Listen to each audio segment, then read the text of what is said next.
நான் கல்பனா. நான் ஒரு ஏழை குடும்பத்தை சேர்ந்தவள்.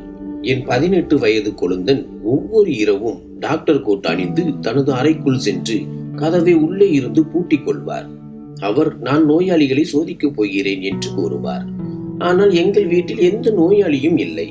அவர் எந்த வேலையும் செய்யவில்லை. படிப்பதிலும் அவருக்கு ஆர்வம் இல்லை.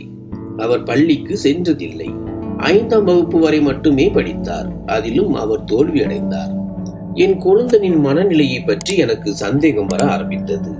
ஆனால் அவர் காலை எழுந்ததும் என் மாமியாரின் கைகளில் ஆயிரக்கணக்கான ரூபாய்களை கொண்டு வந்து கொடுத்தார். நான் மிகவும் ஆச்சரியப்பட்டேன். ஒரு இரவு இதை அறிய நான் அவரது அறையில் ஒளிந்திருந்தேன். என் கொழுந்தன் டாக்டர் கோட் அணிந்து வந்தவுடன் என் காலடியில் இருந்த நிலமே அசைந்தது. எனக்கு திருமணம் ஆனதில் இருந்து என் கணவருக்கு வேறு ஒரு நகரத்தில் வேலை கிடைத்தது. அவர் பெரும்பாலும் வீட்டிற்கு வெளியே தான் இருப்பார். எப்போதாவது வந்து செல்வார். ஆனால் எனக்கு திருமணமாகி 2 மாதங்கள் மட்டுமே ஆகியிருந்தன. என் மாமியார் வீட்டில் என் கணவரை தவிர அவரது தாயாரும் ஒரு தம்பியும் இருந்தனர். அவரது தம்பிக்கு 18 வயதாய் இருந்தது. ஆனால் என் மாமியார் இதுவரை அவரது கல்விக்கு முக்கியத்துவம் கொடுக்கவில்லை. அவர் சிறியவராக இருந்ததால் என் மாமியார் தனது இளைய மகனை மிகவும் நேசித்தார். அவர் என்ன செய்தாலும் அவரை தடுக்க மாட்டார். என் மாமியார் வீடு வாடகைக்கு இருந்தது. என் கணவரின் சம்பளமும் மிக குறைவாக இருந்தது. அதனால் அவர் வேறு நகரத்தில் வேலைக்காக சென்றார். என் மாமியார் வீட்டின் நிலைமை மிகவும் மோசமாக இருந்தது. மேலும் ஒவ்வொரு மாதமும் வாடகையை பற்றிய கவலையும் இருந்தது. என் கொழுந்தன் நாள் முழுவதும் வீட்டிற்கு வெளியே வருவதில்லை. மொபைலில் மட்டுமே இருப்பார். என் மாமியார் அவரிடம் எதுவும் சொல்ல மாட்டார். நான், மாமியார் மற்றும் என் கொழுந்தன் நாங்கள் மூவரும் ஒன்றாக அமர்ந்து சாப்பிட்டுக் கொண்டிருந்தோம். ஆனால் இன்று என் கொழுந்தன் சற்று சோகமாக தோன்றினார். அவர் அடிக்கடி தனது மொபைலில் நேரம் பார்த்து அவசரமாக சாப்பிட்டுக் கொண்டிருந்தார். அவசரமான ஒரு பெரிய அவசரம் போல. இரவு 9 மணி ஆனவுடன் என் கொழுந்தன் தனது உணவை முடிக்காமல் எழுந்து செல்ல தொடங்கினார். அப்போது என் மாமியார் அவரை அழைத்து நிறுத்தினார். ஆசீஸ், மகனே, நீ ஏன் இந்த உணவை பாதியில் விட்டுவிட்டு இவ்வளவு அவசரமாக எங்கே போகிறாய் என்று கேட்டார். அதற்கு அவர், அம்மா, நான் நோயாளியை சோதிக்கப் போகிறேன். 9 மணி ஆகிவிட்டது, நான் போக வேண்டும் என்று கூறினார். இதை சொல்லிவிட்டு என் கொழுந்தன் தனது அறைக்குள் சென்றார். என் மாமியார் என்னை பார்த்து விசித்திரமான பார்வையில், இந்த ஆசீஸ் என்ன சொன்னான்? எனக்கு ஒன்றும் புரியவில்லை என்று கேட்டார். என் மாமியாரின் கடுமையான முகபாவனைகளை பார்த்து நான் பயந்து, அத்தை, எனக்கும் இதை பற்றி எதுவும் தெரியாது என்று கூறினேன். சரி, என் மாமியார் தனது உணவை முடிப்பதில் ஈடுபட்டார். நீ வீட்டின் கதவை உள்ளே இருந்து நன்றாக பூட்டி விட்டாய் அல்லவா என்று கேட்டார். நான், அத்தை, நான் சரியாக பூட்டிவிட்டேன் என்று சொன்னேன். என் மாமியார் தலையசைத்தார். ஏனென்றால் நாங்கள் வசித்த பகுதியில் நிறைய திருட்டுகள் நடந்து கொண்டிருந்தன. அதனால் நாங்கள் வீட்டின் கதவை எப்போதும் உள்ளே இருந்து பூட்டி வைத்திருந்தோம் மற்றும் மாடி கதவையும் எப்போதும் பூட்டி வைத்திருந்தோம். மேலும் நாங்கள் 2 பெண்கள் மட்டுமே வீட்டில் இருந்தோம். என் கொழுந்தன் இன்னும் சிறியவர். எங்கள் வீட்டில் பெரிய ஆண் யாரும் இல்லை. அதனால் நாங்கள் மாலை 6 மணி ஆனவுடன் வீட்டின் கதவை உள்ளே இருந்து பூட்டி விடுவோம். அதற்கு பிறகு எங்கள் வீட்டில் யாரும் உள்ளே வரவும் வெளியே செல்லவும் அனுமதி இல்லை. இன்றும் பூட்டப்பட்டு இருந்தது. ஆசீஸ் நோயாளிகளை பார்க்க செல்வதாக கூறினார். இது விசித்திரமாக தோன்றியது. ஏனென்றால் இதற்கு முன்பு அவர் அப்படி எதுவும் சொன்னதில்லை. ஆனால் நாங்கள் ஆசீஸின் பேச்சை பொருட்படுத்தவில்லை. ஏனென்றால் அதற்கு எந்த அர்த்தமும் இல்லை. நானும் என் மாமியாரும் ஒரே அறையில் தூங்கினோம். தனியாக என் அறையில் எனக்கு பயமாக இருந்தது. அதனால் என் மாமியாரை என்னுடன் தூங்க சொன்னேன். என் கொழுந்தனுக்கும் என் மாமியாருக்கும் ஒரே அறை இருந்தது. எங்கள் வீட்டில் 2 அறைகள் மட்டுமே இருந்தன. ஒன்று என்னுடையதும் என் கணவருடையதும், மற்றொன்று என் கொழுந்தனுடையதும் என் மாமியாருடையதும். என் மாமியார் என் அறையில் தூங்கினார். அதனால் என் கொழுந்தன் தனது அறையில் தனியாக தூங்கினார். ஆனால் நாள் முழுவதும் என் மாமியார் தனது அறையிலேயே கழித்தார். என் மாமியார் சர்க்கரை நோயாளி. அவரது மருந்து அவரது அறையிலேயே இருந்தது. நான் அதை எடுக்க என் கொழுந்தன் அறைக்கு சென்றேன். கதவை வேகமாக தட்டினேன். ஆனால் என் கொழுந்தனுக்கு கதவு தட்டும் சத்தம் கேட்கவில்லை. நான் திரும்பி சென்று என் மாமியாரிடம் புகார் கூறினேன். என் மாமியார், சரி, இன்று நான் மருந்து சாப்பிடாமல் தூங்குகிறேன். காலையில் ஆசீஸை பார்க்கிறேன். அவர் இனி அப்படி எதுவும் செய்ய மாட்டார் என்று நம்புகிறேன் என்றார். என் கொழுந்தன் மீது எனக்கு மிகவும் கோபம் வந்தது. நான் அமைதியாக அறைக்குள் வந்து படுத்துக் கொண்டேன். என் மாமியார் தனது மகனின் ஒவ்வொரு செயலையும் புறக்கணிப்பார். அவர் தனது மகனை மிகவும் தலையில் தூக்கி வைத்திருந்தார். எனக்கு எப்போதும் இதனால் தான் கோபம் வரும். சரி, நான் படுத்தவுடன் தூங்கிவிட்டேன். காலை 6 மணிக்கே என் மாமியார் என்னை பூஜை செய்ய எழுப்பினார். அதற்கு பிறகு நாங்கள் இருவரும் பூஜை செய்தோம். பிறகு நான் டீ போட்டு என் மாமியாரிடம் சென்று அமர்ந்தேன். சிறிது நேரத்திற்கு பிறகு என் கொழுந்தனும் தனது அறையில் இருந்து வெளியே வந்தார். அவரை கண்டதும் என் மாமியாரின் நெற்றியில் சுருக்கங்கள் விழுந்தன. அவர், நீ இரவில் ஏன் இவ்வளவு விசித்திரமான விஷயங்களை செய்தாய்? உன் அண்ணி என் சர்க்கரை மருந்தை எடுக்க உன் அறைக்கு வந்தாள். நீ ஏன் கதவை திறக்கவில்லை? இதெல்லாம் என்ன என்று கேட்டார். அப்போது என் கொழுந்தன் தனது ஜீன்ஸ் பைக்குள் கைவிட்டு நிறைய நோட்டுகளை எடுத்து என் மாமியாரின் கைகளில் கொடுத்தார். என் மாமியார் சில சமயங்களில் அந்த பணத்தை பார்த்தார். சில சமயங்களில் ஆசிஸின் முகத்தை பார்த்தார். ஆசிஸ், இவ்வளவு பணம் உனக்கு எங்கிருந்து கிடைத்தது என்று கேட்டார். ஆசிஸ், அம்மா, நான் இரவில் உங்களுக்கு சொன்னேன் அல்லவா, நான் நோயாளிகளை பரிசோதிக்க செல்கிறேன். இரவு முழுவதும் எனக்கு அங்கே வேலை இருந்தது. பிறகு இந்த பணத்தை சம்பாதித்து வந்தேன் என்று கூறினார். என் மாமியார் ஆசிஸை முறைத்து பார்த்து கொண்டிருந்தார். அப்போது நானும் பேசத் தொடங்கினேன். ஆசிஸ், இது எப்படி சாத்தியம்? நம் வீட்டில் நோயாளிகள் எங்கிருந்து வந்தனர்? என் கொழுந்தனுக்கு கோபம் வந்து, அண்ணி, நான் உங்களுக்கு பொய் சொல்கிறேன் என்று நினைக்கிறீர்களா? நீங்கள் என் பேச்சை ஒருபோதும் நம்ப மாட்டீர்கள். நான் இந்த பணத்தை வீண் செலவு செய்ய அல்ல, மாறாக வீட்டின் பிரச்சனைகளை தீர்க்க உங்களுக்கு கொடுக்கிறேன். இது போதுமா அல்லது வேறு எதையாவது சொல்ல வேண்டுமா என்று கூறினார். என் கொழுந்தன் என்னிடம் பேசிய விதம் மிகவும் விசித்திரமாக இருந்தது. அவர் இந்த எல்லா விஷயங்களையும் என் மாமியாருக்கு கேட்க வைக்க விரும்புவதாகவும் தனது தாயார் மீது அதை சுமத்த விரும்புவதாகவும் நான் புரிந்து கொண்டேன். அப்போது என் மாமியார் அந்த பணத்தை தனது பையில் எடுத்துக்கொண்டார். அதன் பிறகு என் கொழுந்தனிடம் எந்த கேள்வியும் கேட்கவில்லை. என் கொழுந்தன் காலை உணவு சாப்பிட அமர்ந்தார். காலை உணவு சாப்பிட்ட பிறகு, நான் மிகவும் சோர்வாக இருக்கிறேன், இப்போது ஓய்வெடுக்க விரும்புகிறேன் என்று கூறினார். ஆசி சென்ற பிறகு என் மாமியார் என்னிடம், கல்பனா, உன் கடமை என்னவென்றால் நீ உன் கொழுந்தனை உன்னிப்பாக கவனிக்க வேண்டும். அவர் என்ன செய்து கொண்டிருக்கிறார், உன் கொழுந்தன் இந்த பணத்தை எங்கிருந்து கொண்டு வந்தான் என்ற எல்லா செய்திகளையும் நீ எனக்கு கொண்டு வர வேண்டும் என்றார். நான் என் மாமியாரிடம் அவ்வாறே செய்வேன் என்று வாக்குறுதி கொடுத்தேன். எங்கள் வீட்டின் நிலைமை மிகவும் மோசமாக இருந்தது. இவ்வளவு காலமாக என் கணவர் பணமும் அனுப்பவில்லை. நான் அவரிடம் போனில் பேசி பணத்தை பற்றி கேட்டால், இங்கே எனக்கு சம்பளம் சற்று தாமதமாக கிடைக்கும் என்று சொல்வார். இப்போது இந்த பணத்தால் எங்களுக்கு நம்பிக்கை பிறந்தது. ஏனென்றால் வீட்டு உரிமையாளர் வாடகை கேட்டு எங்கள் தலையை வலித்து விட்டார்.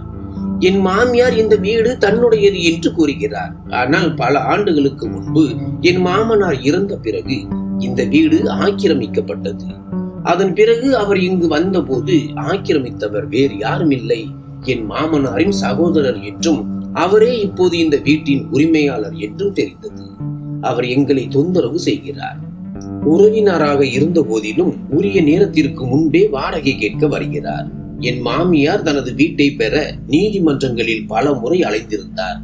ஆனால் என் மாமியார் எல்லா விஷயங்களையும் சூழ்நிலைக்கு விட்டுவிட்டார். இப்போது என் கொழுந்தன் என் மாமியாருக்கு கொடுத்த பணம் என்னை சந்தேகப்பட வைத்தது. என் கொழுந்தன் ஏதோ எடுக்க வீட்டை விட்டு வெளியே சென்றிருந்தார். அதனால் அவரது அறையின் கதவும் திறந்திருந்தது. நான் அறைக்குள் சென்று பார்த்தபோது எல்லாமே அப்படியே இருந்தது. ஏனென்றால் என் மாமியார் கொழுந்தன் அறையை சுத்தம் செய்வதில்லை. அவர் பொருட்களை விட்டு சென்றது போலவே பொருட்கள் வைக்கப்பட்டிருந்தன. என் கொழுந்தனின் அறையை பார்த்தால் நோயாளிகள் இங்கு வந்து சோதனை செய்யப்படுவார்கள் என்று தோன்றவே இல்லை. என் கொழுந்தன் இன்னும் வீட்டிற்கு திரும்பவில்லை. நான் அவரது அறையை தேடிக்கொண்டிருந்தேன். நான் ஒவ்வொரு பொருளையும் நன்றாக சரிபார்த்தேன். என் மாமியாரின் அறை சிறியதாக இருந்தது. அதில் மிக குறைவான பொருட்கள் இருந்தன. இதில் என் கொழுந்தன் தூங்குவார். கிட்டத்தட்ட 20 நிமிடங்களில் நான் முழு அறையையும் நன்றாக சரிபார்த்து விட்டேன். என் கைகளில் என் கொழுந்தனின் ரகசியமும் கிடைத்தது. அவர் இந்த பணத்தை எங்கிருந்து கொண்டு வந்திருப்பார் என்று. நான் விரைவாக வெளியே வந்து என் மாமியாரிடம் அமர்ந்து ரகசியமாக சொல்ல ஆரம்பித்தேன். அத்தை, நான் ஆசிஸின் முழு அறையையும் சல்லடை போட்டு தேடிவிட்டேன். ஆசிஸ் அந்த எல்லா பணத்தையும் எங்கிருந்து கொண்டு வந்தான் என்று எனக்கு தெரிந்து விட்டது. என் மாமியார் மிகவும் ஆச்சரியப்பட்டு அதை அறிய ஆர்வமாக இருந்தார். ஆமாம், சீக்கிரம் சொல்லு, என்ன விஷயம்? நான் எங்கள் திருமணத்தில் சுனில் ஆசிஸுக்கு பரிசாக கொடுத்த பைக்கின் சாவி அதன் இடத்தில் இல்லை. என் கொழுந்தன் ஏற்கனவே தனது நண்பரின் வீட்டில் தனது பைக்கை நிறுத்தி வைப்பார்.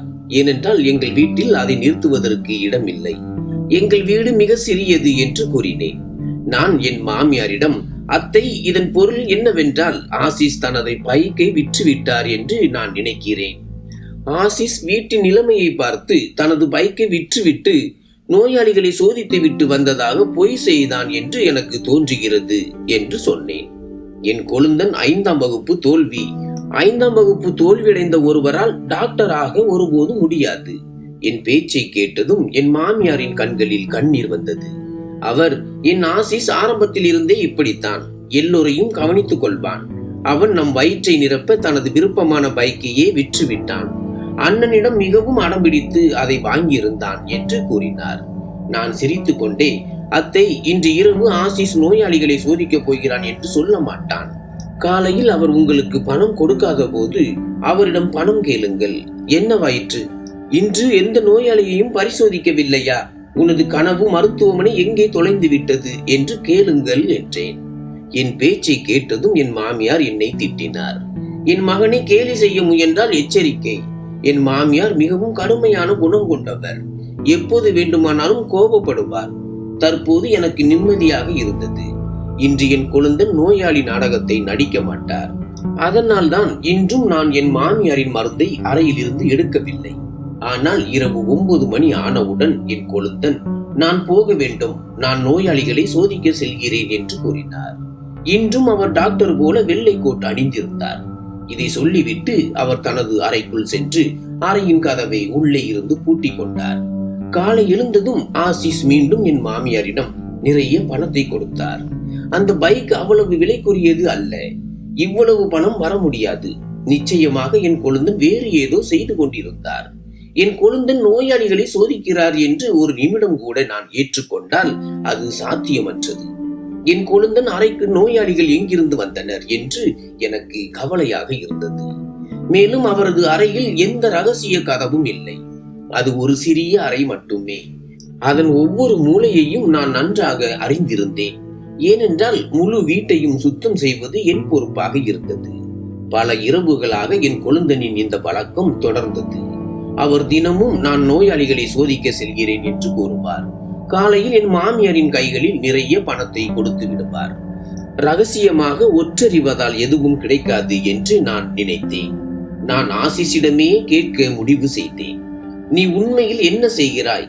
என் கொழுந்தன் காலையில் எழுந்தவுடன் நான் அவரிடம், ஆசிஸ், நான் உன்னிடம் பேச வேண்டும் என்றேன். அவர் மிகவும் ஆச்சரியப்பட்டு, ஆம் அண்ணி, நீங்கள் என்ன சொல்ல வேண்டும் என்று கேட்டார். நான், உங்களுக்கு இவ்வளவு பணம் எங்கிருந்து வருகிறது என்றேன். என் கொழுந்தனின் முகபாவனைகள் மாறிவிட்டன. அவர் பயங்கரமான கண்களால் என்னை பார்த்து, உங்களுக்கு ஏன் புரியவில்லை? இத்தனை நாட்களாக நான் உங்களுக்கு சொல்லிக் கொண்டிருக்கிறேன், நான் நோயாளிகளை சோதிக்க செல்கிறேன் என்று. பிறகு ஏன் மீண்டும் என்னிடம் இந்த கேள்வியை கேட்கிறீர்கள் என்று கூறினார். நான், சரி, பிறகு நோயாளிகள் எங்கிருந்து வருகிறார்கள் என்றேன். என் கொழுந்தன் கத்தி, அண்ணி, போதும், என் மீது சந்தேகிப்பதை நிறுத்துங்கள், நான் சொன்னதை நம்புங்கள் என்றார். நான் மிகவும் பயந்து விட்டேன். ஏனென்றால் என் மாமியார் நான் என் கொழுந்தனிடம் கேள்விகள் கேட்பதை பார்த்தால் அவர் என் மீது சத்தம் போடுவார். ஏனென்றால் அவர் தனது அன்பான மகனிடம் எதுவும் சொல்ல விட மாட்டார். நான் விரைவாக எழுந்து அவரது அறையில் இருந்து வெளியே வந்தேன். ஆசிஸ் தனது தாயின் மிகவும் அன்பான மகன். அதனால் தான் அவர் இந்த வாய்ப்பை பயன்படுத்தி கொண்டார். அவர் யார் வேண்டுமானாலும் அவமரியாதை செய்தார். என் மாமியார் அவரிடம் எதுவும் சொல்ல மாட்டார். இன்றும் அவர் என்னை மிரட்டி வாயடைக்க செய்தார். ஆனால் அவர் என் மனதில் இருந்து கேள்விகளை அளிக்க முடியாது. என் மாமியார் இந்த விஷயத்தில் தனது இளைய மகனிடம் கடுமையாக நடந்து கொள்ள வேண்டும் என்றும், அவர் இவ்வளவு பணத்தை எங்கிருந்து கொண்டு வருகிறார் என்று கேட்க வேண்டும் என்றும், அவர் என்ன செய்கிறார் என்று கேட்க வேண்டும் என்றும் நான் நினைத்தேன். அதனால் தான் நான் என் மாமியாரிடம் சென்று, உங்கள் மகனை பற்றி இவ்வளவு அலட்சியமாக எப்படி இருக்க முடியும்? அவர் ஒரு இளம் வயது பையன். அவர் இவ்வளவு பணத்தை எங்கிருந்து கொண்டு வருகிறார், என்ன செய்கிறார் என்று அவரிடம் கேளுங்கள் என்று சொன்னேன். என் மாமியார் மிகவும் கவலையுடன் காணப்பட்டார். அவர் நான் ஆசிஸிடம் பேசினால் அவன் கோபமடைந்து என்னிடமிருந்து எழுந்து சென்று விடுகிறான். இப்போது நான் மிகவும் குழப்பம் அடைந்துள்ளேன். என் மகன் தவறான சகவாசத்தில் சேர்ந்து விட்டானா என்று எப்போதும் கவலையாக இருக்கிறது. அல்லது அவன் நம் குடும்பத்திற்கு பாதகம் ஏற்படுத்தும் எதையாவது செய்து கொண்டிருக்கிறானா? ஆனால் பிறகு ஆசிஸ் நாள் முழுவதும் தனது அறையில் தூங்குகிறான் என்று நினைக்கிறேன். இரவு 6 மணி ஆனவுடன் வீட்டின் கதவு பூட்டப்பட்டு விடுகிறது. யாரும் வீட்டை விட்டு வெளியே போவதும் இல்லை, உள்ளே வருவதும் இல்லை. அப்படி இருக்கும்போது நான் என் மகனை எப்படி சந்தேகிக்க முடியும்? ஆனால் பிறகு அவன் இந்த பணத்தை எங்கிருந்து கொண்டு வருகிறான்? எனக்கு ஒன்றும் தெரியாது. கல்பனா, நான் மிகவும் கவலையாக இருக்கிறேன். நான் இதை சுனிலிடமும் சொல்ல முடியாது. அவன் ஏற்கனவே ஆசிஸ் காரணமாக என் மீது மிகவும் கோபமாக இருக்கிறான். இதை கேட்டால் இன்னும் கோபப்படுவான் என்று கூறினார். என் மாமியார் சத்தம் போட்டு அழுதார். மாமியாரின் உதவியற்ற நிலையை கண்டு என் மனமும் வலித்தது. நான் என் மாமியாருக்கு ஆறுதல் கூறி, கவலைப்படாதீர்கள், எல்லாம் சரியாகிவிடும். ஒரு நாள் ஆசிஸ் என்ன செய்கிறான், எங்கிருந்து பணம் கொண்டு வருகிறான் என்பதும் தெரிந்துவிடும் என்றேன். என் மாமியார், இந்த என் மைத்துனன் ஏன் சாகவில்லை? இவன் காரணமாகவே நம் வீட்டில் பிரச்சனைகள் வந்தன. நம் கைகளில் இருந்து வீடும் போய்விட்டது. அதனுடன் நம் சொந்த வீட்டிலேயே வாடகையும் கொடுக்க வேண்டியிருக்கிறது. என் மூத்த மகனும் வீட்டில் பிரச்சனைகளை தீர்க்க நம்மை விட்டு பிரிந்து வேறு நகரத்தில் இருக்கிறான். என் மகனுக்கு திருமணமானது நன்றாக இருந்தது. இப்போது என் இளைய மகனின் திருமணம் பற்றிய கவலை எனக்கு இருக்கிறது. நிலைமை இப்படி இருந்தால் நான் ஆசிஸுக்கு திருமணம் செய்து வைக்க முடியாது. என் மூத்த மகனின் திருமணத்தை பார்த்து விட்டேன்.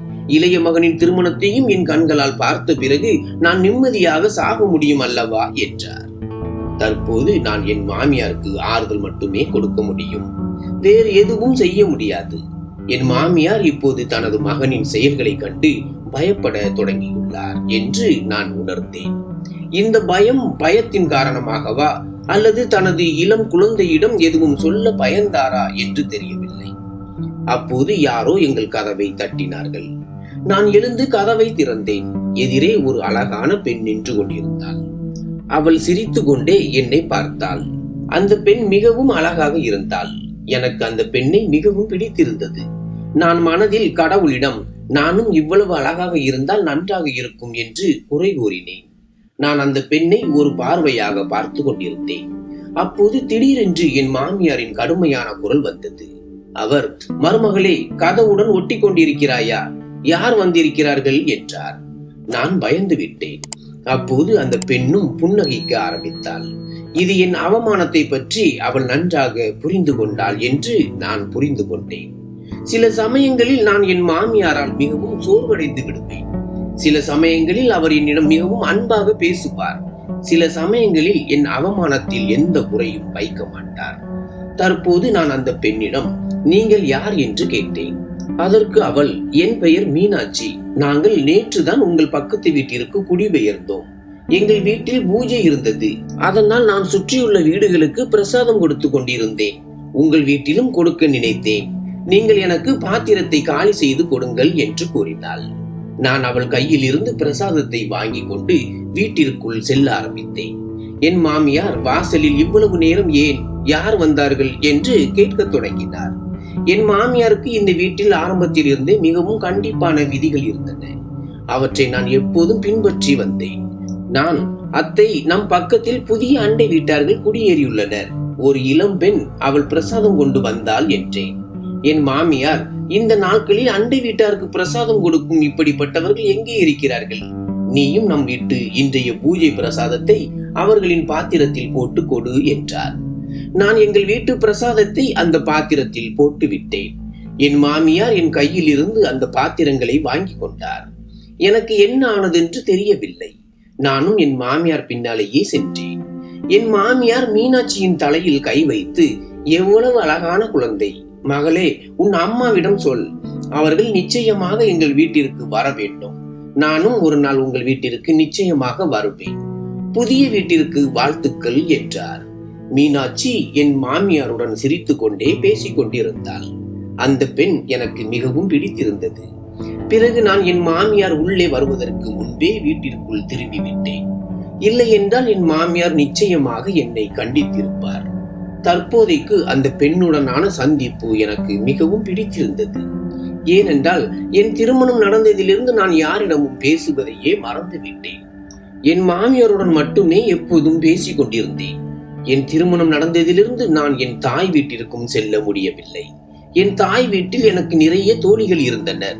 ஆனால் இங்கு வந்த பிறகு என் மாமியாரை தவிர வேறு யாருடனும் பேச வாய்ப்பே கிடைக்கவில்லை. மீனாட்சியை சந்தித்ததிலிருந்து நான் என் கொழுந்தன் விஷயத்தையும் மறந்துவிட்டேன். மறுநாள் மீனாட்சியின் அம்மாவும் மீனாட்சியும் எங்கள் வீட்டிற்கு வந்தனர். மீனாட்சியின் அம்மாவின் நடத்தை மிகவும் நன்றாக இருந்தது. அவள், மீனாட்சி சொன்னால் நீங்கள் என்னை உங்கள் வீட்டிற்கு அழைத்தீர்கள் என்று. இன்று நான் எல்லா ஏற்பாடுகளையும் முடித்துவிட்டு ஓய்வாக இருந்தபோது மீனாட்சியுடன் உங்கள் வீட்டிற்கு வந்து போவோம் என்று நினைத்தேன் என்றாள். நான் மீனாட்சிக்கும் அவள் அம்மாவுக்கும் டீ தயாரித்து சிற்றுண்டியும் தயார் செய்திருந்தேன். மீனாட்சியின் அம்மா என்னை பார்த்து மிகவும் மகிழ்ச்சி அடைந்தாள். உங்கள் மருமகள் மிகவும் அழகாக இருக்கிறார். ஒரு நாள் உங்கள் மருமகளை எங்கள் வீட்டிற்கு நிச்சயமாக அழைத்து வாருங்கள் என்று சொன்னாள். மீனாட்சியும், ஆம், நாங்கள் அம்மா மகள்கள் நாள் முழுவதும் வீட்டில் தனியாக இருக்கிறோம்.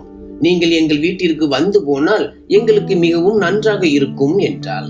மீனாட்சியின் அம்மாவும், ஆம் மகளே, ஏன் நீ எங்கள் வீட்டிற்கு வரக்கூடாது? எங்கள் வீட்டில் எந்த ஆணும் இல்லை. என் கணவர் மட்டுமே காலையில் வேலைக்கு சென்று இரவில் வீட்டிற்கு வருவார். மீனாட்சியும் இங்கு வேலை தேடிக்கொண்டிருக்கிறாள். அவளுக்கும் வேலை கிடைத்ததும் அவள் வேலைக்கு சென்று விடுவாள். நான் வீட்டில் முற்றிலும் தனியாகி விடுவேன். அதனால் என் பொழுதை போக்க நீ ஒரு நாள் என் வீட்டிற்கு வரலாம். நானும் ஒரு நாள் உங்கள் வீட்டிற்கு வருவேன் என்றார். நான், சரி அம்மா, நான் உங்கள் வீட்டிற்கு நிச்சயமாக வருவேன் என்றேன். இதேபோல் மறுநாள் நான் ஒரு வேலை காரணமாக மீனாட்சியின் வீட்டிற்கு சென்றேன். என் மாமியார் தன் மகனின் பிரச்சனையில் மிகவும் குழம்பி போயிருந்தார். அவருக்கு இப்போது என்னை பற்றியும் அதிக கவலை இல்லை. அதனால் தான் அவர் எனக்கு மீனாட்சியின் வீட்டிற்கு செல்ல எளிதாக அனுமதி அளித்தார். நான் மீனாட்சியின் வீட்டு வாசலை கதவை தட்டிய போது மீனாட்சி தான் வீட்டு வாசலை திறக்க வந்தாள் என்பது எனக்கு மகிழ்ச்சியை அளித்தது. அவள் என்னை பார்த்து மிகவும் மகிழ்ச்சி அடைந்தாள். தன் அம்மாவை அழைத்து, அம்மா, நம் வீட்டிற்கு யார் வந்திருக்கிறார்கள் பாருங்கள். பக்கத்து வீட்டில் வசிக்கும் அண்ணி வந்திருக்கிறார் என்றாள். அவள் என்னை வீட்டிற்குள் அழைத்து சோபாவில் உட்காரும்படி சொன்னாள். அவள், அண்ணி உட்காருங்கள், நான் உங்களுக்கு தண்ணீர் கொண்டு வருகிறேன் என்றாள். நான் தண்ணீர் குடித்துவிட்டு அவர்கள் இருவருடனும் பேச ஆரம்பித்தேன். மீனாட்சி, அண்ணி, உங்கள் கையின் டீ எனக்கு மிகவும் பிடித்திருந்தது என்றாள். நான், அப்படியானால் என் கையின் டீயை குடிக்க நீ தினமும் எங்கள் வீட்டிற்கு வர வேண்டும். நான் உனக்கு தினமும் என் கையால் நல்ல டீ தயாரித்து கொடுப்பேன் என்றேன். இதேபோல் நாங்கள் இருவரும் நீண்ட நேரம் பேசிக் கொண்டிருந்தோம். மீனாட்சி என் மிக சிறந்த தோழியாகிவிட்டாள். மீனாட்சியின் அம்மாவும் எங்கள் இருவரையும் ஒன்றாக பார்த்து மிகவும் மகிழ்ச்சி அடைந்தாள். நாங்கள் இருவரும் ஒருவருக்கொருவர் வீட்டிற்கு நிறைய சென்று வந்தோம். சில நாட்களுக்கு பிறகு மீனாட்சிக்கு வேலையும் கிடைத்தது. மீனாட்சியுடனான என் நட்பை பற்றி என் மாமியாருக்கும் எந்த பிரச்சனையும் இல்லை. ஏனென்றால் என் மாமியாரின் நட்பு மீனாட்சியின் அம்மாவுடன் ஏற்பட்டது. அவர்கள் இருவரும் ஒருவருக்கொருவர் நேரம் கழித்தனர். நாங்கள் இருவரும் ஒருவருக்கொருவர் நிறைய பேசிக்கொண்டோம். இப்போது காலை முதல் மாலை வரை மீனாட்சி அலுவலகம் சென்று வந்தாள். ஆச்சரியமான விஷயம் என்னவென்றால் என் மாமியார் என்னை மீனாட்சியின் வீட்டிற்கு செல்ல முற்றிலும் தடுக்கவில்லை. ஒரு நாள் மாலையில் மீனாட்சி எங்கள் வீட்டிற்கு வந்தாள். அவள் என்னிடம், உங்கள் கொழுந்தன் மிகவும் விசித்திரமானவர். அவர் இளைஞராக இருந்தும் வேலை செய்யவில்லை. நீங்கள் அவருக்கு ஒரு வேலை வாங்கி தர வேண்டும். இரு சகோதரர்களும் சேர்ந்து வீட்டின் சுமையை சுமந்தால் வீட்டு செலவுகள் எளிதாகிவிடும் என்றாள். நான் மீனாட்சியிடம், என் கொழுந்தன் பைத்தியகாரத்தனமாக நடந்து கொள்வார் என்று சொன்னேன். அவர் இரவு 9 மணி ஆனதும் நான் நோயாளியை சோதிக்கப் போகிறேன் என்று கூறுவார். ஆனால் உண்மையில் அவர் தன் அறைக்கு சென்று தன்னைத்தானே பூட்டிக் கொள்வார். அதனால் தான் நான் மீனாட்சியிடமும் அவர் நோயாளியை சோதிக்க செல்கிறார் என்று சொன்னேன். மீனாட்சி என் பேச்சை கேட்டு ஆச்சரியப்பட்டாள். என் கொழுந்தன் உண்மையில் நோயாளியை பரிசோதிக்க செல்கிறார் என்று புரிந்து கொண்டாள். அவள், ஆனால் அவர் நோயாளியை பரிசோதிக்க செல்வது மிகவும் நல்லது. ஆனால் நீங்கள் ஏன் இவ்வளவு ஆச்சரியத்துடன் அவர் தன் அறைக்கு சென்ற பிறகு நோயாளியை சோதிக்கிறார் என்று சொல்கிறீர்கள்?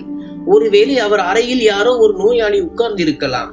அவர் எந்த வேலையும் செய்யவில்லை என்று நினைத்தேன். ஆனால் நீங்கள் சொல்லும் வேலை ஒரு நல்ல வேலை. இப்போது அவர் உங்கள் மாமியாருக்கு அதிகம் பணம் கொண்டு வந்து கொடுக்கிறார் என்றால் அதில் எந்த பிரச்சனையும் இல்லை என்றாள். அதே நேரத்தில் என் மாமியார் அங்கு வந்தார். மீனாட்சியிடம் இன்னும் ஏதாவது சொல்ல முடியுமுன் என் மாமியார் வந்ததால் நான் அமைதியாகிவிட்டேன். எங்கள் பேச்சு அங்கேயே பாதியில் நின்று விட்டது. அதற்கு பிறகு கடந்த 2-3 நாட்களாக மீனாட்சியுடன் எனக்கு எந்த சந்திப்பும் இல்லை. ஒரு நாள் எங்கள் வீட்டு வாசலில் கதவு தட்டப்பட்டது. நான் கதவை திறக்க சென்றேன். மீனாட்சி வாசலில் நின்று கொண்டிருந்தாள். அவள் என்னிடம், கல்பனா அண்ணி, ஏன் என்னிடம் பொய் சொன்னீர்கள்? உங்கள் கொழுந்தன் நோயாளியை பரிசோதிக்கிறார் என்று சொன்னீர்கள். நான் அவரை டாக்டர் என்று நினைத்தேன். இவ்வளவு பெரிய பொய்யை என்னிடம் சொன்னீர்கள். உங்களிடம் இருந்து இந்த பொய்யை நான் எதிர்பார்க்கவில்லை என்றாள். நான், மீனாட்சி என்ன சொல்கிறாய்? எனக்கு எதுவும் புரியவில்லை என்றேன். மீனாட்சி தன் பேச்சையே பேசிக் கொண்டிருந்தாள். என் பேச்சை கேட்க தயாராக இல்லை. அவளுக்கு என்ன ஆயிற்று என்று தெரியவில்லை. நான் அவளிடம் வலுக்கட்டாயமாக பேச முயற்சி செய்த போது அவள், போதும் போதும், என்னிடம் அதிகமாக பேச முயற்சிக்காதீர்கள் என்றாள். இவ்வளவு சொல்லிவிட்டு அவள் என் வீட்டு வாசலில் இருந்தே திரும்பி சென்று விட்டாள். இன்று அவள் மிகவும் கோபமாக இருந்தாள். முதல் முறையாக என்னிடம் இப்படி பேசினாள். என் மனம் உடைந்து விட்டது. ஏனென்றால் மீனாட்சி வடிவில் எனக்கு ஒரு நல்ல நண்பர் கிடைத்திருந்தாள். அவளுடன் என் நேரத்தை செலவிடுவது எளிதாகிவிட்டது. என் கண்களில் கண்ணீர் வந்தது. நான் வீட்டிற்குள் திரும்பி வந்தேன். என் மனம் மிகவும் அமைதியற்றதாக இருந்தது. மீனாட்சியின் இந்த கோபத்தை என்னால் தாங்கிக் கொள்ள முடியவில்லை. நான் என் அறைக்கு சென்று அழுதேன். என் மனம் லேசானதும் மீனாட்சியின் வார்த்தைகள் என் மனதில் சுழலத் தொடங்கின. இறுதியில் அவள் ஏன் என் கொழுந்தனை பற்றி அப்படி சொன்னாள்? என் கொழுந்தன் என்ன செய்கிறார் என்பது அவளுக்கு தெரியுமா? இதுவரை அவரது வழக்கத்தை பற்றி எனக்கும் என் மாமியாருக்கும் தெரியாது. ஆனால் எங்கள் வீட்டிற்கு வெளியே இருந்தும் எங்கள் வீட்டில் நடக்கும் எல்லா விஷயங்களும் மீனாட்சிக்கு எப்படி தெரிந்தன? இப்போது நான் ஆசிஸின் ரகசியத்தை வெளிப்படுத்தியே தீர வேண்டும் என்று முடிவெடுத்தேன். இவ்வளவு போதும். இதை நான் தனியாக செய்ய முடியாது. இந்த வேளையில் எனக்கு என் மாமியாரின் உதவி தேவைப்பட்டது. ஏனென்றால் அவர் ஒருவர்தான் எங்கள் வீட்டில் இருந்தார். அவர் எனக்கு துணையாக இருக்க முடியும். நான் என் மாமியாரிடம், இன்று நான் ஆசிஸை பற்றி உண்மையை அறிய இரவு வருவதற்கு முன்பே அவன் அறையில் ஒளிந்து கொள்வேன் என்று சொன்னேன். ஆசிஸ் என்னை பற்றி கேட்டால் அவள் மீனாட்சியின் வீட்டிற்கு சென்றிருக்கிறாள் என்று சொல்லுங்கள். நான் இன்று எப்படியும் ஆசிஸின் ரகசியத்தை அறிந்து கொண்டே தீருவேன். என் மாமியாருக்கும் இதில் எந்த ஆட்சேபனையும் இல்லை. அதனால் அவர், ஆம் சரி, நான் உன்னுடன் இருக்கிறேன் என்றார். மாலை ஆனதும் என் மாமியார் ஒரு காரணத்தை சொல்லி என் கொழுந்தனை ஒரு வேலைக்காக வீட்டிற்கு வெளியே அனுப்பினார். அவர் சென்றதும் நான் அவரது அறையில் அலமாரிக்கு பின்னால் ஒளிந்து கொண்டேன். ஆசிஸ் இரவு 9 மணிக்குத்தான் தன் அறைக்கு வந்தார். இன்று நான் மிகவும் பயந்திருந்தேன். என் கொழுந்தனின் எந்த ரகசியம் என் முன் வெளிவரப் போகிறது என்று தெரியவில்லை. இதேபோல் நேரம் கடந்தது. சரியாக 9 மணிக்கு ஆசிஸ் டாக்டர் கோட் அணிந்து அறைக்கு வந்தான். அறைக்கு வந்ததும் அவன் உள்ளே இருந்து அறையை பூட்டிக் கொண்டான். பிறகு அவன் தன் பையை எடுத்து அதிலிருந்து கை உறைகளை எடுத்து அணிந்து கொண்டான். முகமூடியையும் எடுத்து முகத்தில் போட்டுக் கொண்டான். அவன் ஒரு உண்மையான டாக்டர் போலவே தோன்றினான். இப்போது என் இதயம் வேகமாக துடித்தது. நோயாளிகள் எங்கிருந்து வருவார்கள் என்று தெரியவில்லை. அப்போது என் கொழுந்தன் ஒரு விசித்திரமான காரியத்தை செய்தான். அவன் தன் அறையின் ஜன்னலை திறந்தான். இந்த ஜன்னல் எப்போதும் மூடப்பட்டிருந்தது. ஏனென்றால் இந்த ஜன்னல் எங்கள் வீட்டின் பின்புறத்தில் திறந்தது. அதனால் தான் என் கணவர் இந்த ஜன்னலுக்கு பூட்டு போட்டு வைத்திருந்தார். ஆனால் அதன் சாவி என் கொழுந்தனிடம் என்ன செய்து கொண்டிருந்தது? ஆசிஸ் மிகவும் கவனமாக அந்த ஜன்னலை திறந்து நாற்காலியில் ஏறி ஜன்னல் வழியாக குதித்து வெளியே சென்றான். நான் திகைத்து அவனை பார்த்து கொண்டிருந்தேன். ஆனால் பிறகு நானும் ஆசிஸை பின்தொடர நினைத்தேன். ஆசிஸ் வேகமாக நடந்து சென்றான். நானும் அவனை பின்தொடர்ந்து சென்றேன். பிறகு அவன் ஒரு ஆட்டோவை பிடித்தான். அதில் ஏறி சென்று விட்டான். நானும் விரைவாக ஒரு ஆட்டோவை நிறுத்தி என் கொழுந்தனை பின்தொடர ஆரம்பித்தேன். இதேபோல் வழியும் முடிந்தது. ஆசிஸ் ஒரு பெரிய பங்களாவின் வெளியே வந்து நின்றான். ஆசிஸ் ஆட்டோ டிரைவருக்கு பணம் கொடுத்து விட்டு சென்று விட்டான். நானும் விரைவாக என் ஆட்டோவில் இருந்து இறங்கி ஆட்டோ டிரைவருக்கு பணம் கொடுத்து அனுப்பிவிட்டேன். ஆசிஸ் பங்களாவிற்குள் சென்று விட்டான். ஆனால் காவலாளி என்னை முன்னேற விடாமல் தடுத்தார். அவர், நீங்கள் உள்ளே செல்ல முடியாது என்றார். நான் ஆசிஸின் அண்ணி, அவன்தான் என்னை தன்னுடன் அழைத்து வந்தான் என்றேன். அப்போதுதான் காவலாளி என்னை உள்ளே செல்ல அனுமதித்தார். நான் அந்த பெரிய பங்களாவிற்குள் சென்றேன். ஆசிஸ் ஒரு அறைக்குள் நுழைந்திருந்தான். நானும் அவனை பின்தொடர்ந்து கொண்டிருந்தேன். அவனிலிருந்து கணிசமான தூரத்தில் இருந்தேன். அவன் ஒரு செவிலியிடம் கமலாவுக்கு இப்போது எப்படி இருக்கிறது என்று கேட்டுக்கொண்டிருந்தான். செவிலியர் மறுக்கும் விதமாக தலையாட்டி அவள் எந்த நேரத்திலும் இந்த உலகத்தை விட்டு போகலாம் என்றார். பிறகு என் கொழுந்தன் இன்னொரு அறைக்கு சென்றார். நானும் அவரை பின்தொடர்ந்து சென்றேன். செவிலியர் அங்கிருந்து சென்று விட்டிருந்தார். நானும் என் கொழுந்தன் சென்ற அறைக்கு வெளியே நின்று கொண்டிருந்தேன். ஆனால் அறைக்கு வெளியே இருந்து மிகவும் துர்நாற்றம் வீசியது. எனக்கு வாந்தி வரப்போகிறது என்று தோன்றியது. ஆனால் நான் என்னை கட்டுப்படுத்தி கொண்டேன். அப்போது திடீரென்று ஆசிஸின் பார்வை என் மீது விழுந்தது. அவன் என் கையை பிடித்து, அண்ணி, நீங்கள் இங்கு என்ன செய்கிறீர்கள்? வாருங்கள் இங்கிருந்து என்றான். நான், ஆசிஸ், நீ இங்கு என்ன செய்கிறாய்? இது யார் வீடு? எனக்கும் சொல். 5ஆம் வகுப்பு ஃபெயில் ஆன பையன், நீ எப்படி டாக்டர் ஆக முடியும் என்றேன். ஆசிஸின் கண்களில் கண்ணீர் வந்தது. அவன், அண்ணி, என்னை மன்னித்து விடுங்கள், நான் டாக்டர் இல்லை என்றான். ஆசிஸ் என் கையை பிடித்து என்னை உள்ளே அழைத்து சென்றான். உள்ளே அறையில் ஒரு பெண் படுத்திருந்தாள். அவளுக்கு சுமார் 50 வயதுக்கு மேல் இருந்தது. ஆசிஸ், அண்ணி, இவள் பெயர் கமலா, இவள் என் மனைவி என்று சொன்னான். நான் ஒரு நாள் வழியில் சென்று கொண்டிருந்த போது இவள் டாக்டரிடத்திலிருந்து சிகிச்சை பெற்று வந்தாள். இவள் உடல் முழுவதும் ஒவ்வாமை இருக்கிறது. அதனால் மக்கள் இவளிடமிருந்து விலகி ஓடுகிறார்கள். இவளின் டிரைவரும் இவளுக்கு உதவவில்லை. வீட்டில் நிறைய வேலைக்காரர்கள் இருக்கிறார்கள். ஆனால் எல்லோரும் தங்கள் உயிருக்கு அச்சுறுத்துதல் இருப்பதாக உணர்கிறார்கள். ஒருவேளை அவர்களின் ஒவ்வாமை நமக்கு தொற்றிக் கொள்ளுமோ என்று. இதன் காரணமாக கமலாவின் கணவனும் அவளை விவாகரத்து செய்துவிட்டார். கமலாவிடம் ஏற்கனவே தன் தந்தையின் நிறைய சொத்துக்கள் உள்ளன. இவளுக்கு குழந்தையும் இல்லை. இவள் முற்றிலும் தனிமையாகிவிட்டாள். இவள் மருத்துவமனை படிகளில் இறங்கி கொண்டிருந்த போது திடீரென்று விழுந்தாள். ஆனால் இவளுக்கு உதவ யாரும் முன்வரவில்லை. ஏனென்றால் இவள் உடல் முழுவதும் ஒவ்வாமை பரவி இருந்தது. எனக்கு இந்த விஷயம் தெரியவில்லை. நான் நேராக சென்று கமலாவுக்கு உதவ முயற்சித்தேன். என் இந்த செயல் கமலாவுக்கு மிகவும் பிடித்திருந்தது. கமலா எனக்கு தன் வீட்டு முகவரியை கொடுத்தாள். நான் ஒரு நாள் அவள் வீட்டிற்கு வந்தபோது இவள் எனக்கு ஒரு கொடிய நோய் இருக்கிறது. இது மிகவும் ஆபத்தான ஒவ்வாமை. என் காயங்களில் இருந்து துர்நாற்றம் வீசுகிறது. அதனால் மக்கள் என் அருகில் வர அஞ்சுகிறார்கள். ஒருவேளை இந்த நோய் அவர்களுக்கும் தொற்றிக் கொள்ளுமோ என்று. அவள் மிகவும் மோசமாக அழுது கொண்டிருந்தாள். எனக்கு தன் கதையை சொல்லிக் கொண்டிருந்தாள்.